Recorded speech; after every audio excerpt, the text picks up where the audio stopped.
Well, investing in our community is a great way to give back. Volunteer groups and nonprofit organizations do so much to help the communities that all of us are part of. Keep whisking, keep whisking. Oh, sorry. We here at Delmarva Life and WBC are all about getting involved, and today we are so happy to have Mike Ballenger of Bridgeville join us this afternoon, who was the lucky winner of one of our local auctions. Mike, thank you so much for coming in this afternoon. Thank you so much. It's great to have I you. take your hand, but you told me to whisk. Don't stop whisking. Don't stop whisking. What is she whisking? What are we cooking here? We're making old-fashioned cream of crab soup that my grandmother used to make. Oh, really? And when she did it when I was a little boy, it was on a summer kitchen, which is like an enclosed back porch, on an old-fashioned cast iron stove, wood-fired stove.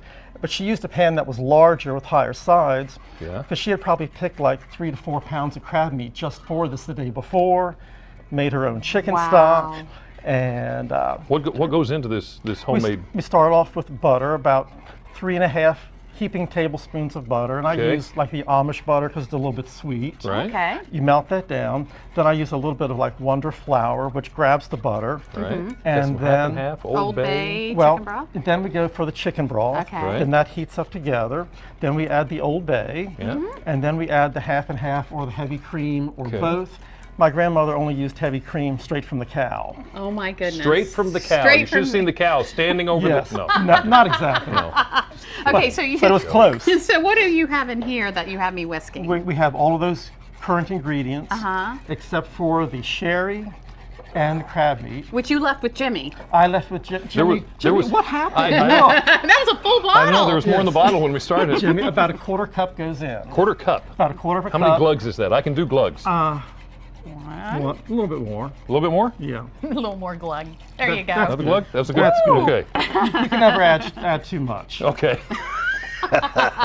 It's a flavor enhancer. There you go. And my grandmother said, as long as the alcohol cooks off, God doesn't care. Okay, see, there you go. Okay. Wise words from Grandma. Now, Jimmy, start to fork the crab Put some of this in there too? Yes. Okay. I'm coming, stir with your left, whisk with your left hand. See, that way I don't get you. Okay, I see what you're saying. Are you a left-handed here. whisker? I am not a left-handed whisker. So we are building your skill set as we go on today. I know. I'm just saying. I can put this on my resume. This is incredible. Well, I made a mess. Or did you do that, I don't know. Jimmy? This is probably me. Am I putting all this in? Yes. All right. Say just a little bit at the bottom. Just a little bit at the bottom. And we're going to use that for garnish on top. Okay. Gotta have the garnish. So how long does this take to cook to About completion? About 15 minutes total. Really? Yes. So It's this a is simple recipe. not a really hard recipe No. that takes hours in the kitchen. Not to unless prepare. you're making your own chicken broth and picking your own crabs. or bringing That'll the take a cream little straight while. from the cow. Bring it, yes. All right. Well, Especially if you have warm hands. there are several ways you can get the shopping list and instructions on how to make this recipe. You can send a self-addressed stamped envelope to 1729 North Salisbury Boulevard, Salisbury, Maryland 21801. You can also go to WBOC.com and click on our picture at the top of the page, or give us a call at 443-880-9116. Make sure you let us know that you want the recipe for the cream of crab soup. You know, whisking, and you saying that, me laughing, and whisking and giving all that information all at the same time. That was a challenge. That will do it right there for Jimmy, a little crab a on little bit top. on top. Look at this. And this was look something at that you had made that. up earlier, because And you said it takes what, 10, 15 minutes, About 15 to do it minutes, right? Yeah. All right, so. That's enough. How's that? And When you just a tell little Jimmy a little, you touch get a Old lot. Bay.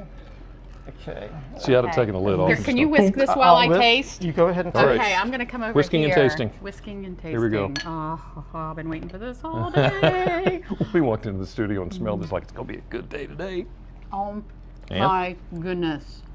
Thank you, Grandma. That is delicious. Mike, that's Thank you. awesome. I want Thank another bite. Yeah, I Thank don't think you we so have any more. much. This is all mine, sorry. Oh, well, we made a new friend today, and Mike. Thank you so And much. you can too. A little later on Delmarva Life, we're going to meet a few furballs that are just looking for someone to love. We're on the mission to make a pet connection. Plus, we are so happy to have Pete Baker take the Delmarva Life stage in historic Studio D. He's going to perform one of his originals next. But first, while we're talking about entertainment, It's the final weekend of the Delaware State Fair, and there's still so much to see and do as we take a look at the fairgrounds here from Chopper 16. Tonight at the grandstand, Christian artist Jeremy Camp takes the stage along with special guest Britt Nicole. The show gets started at 7 p.m. And then tomorrow, Lady Antebellum takes the stage at 7:30. For more details, including ticket information, go to WBOC.com and click on our picture at the top of the page, Delmarva Life. We'll be right back.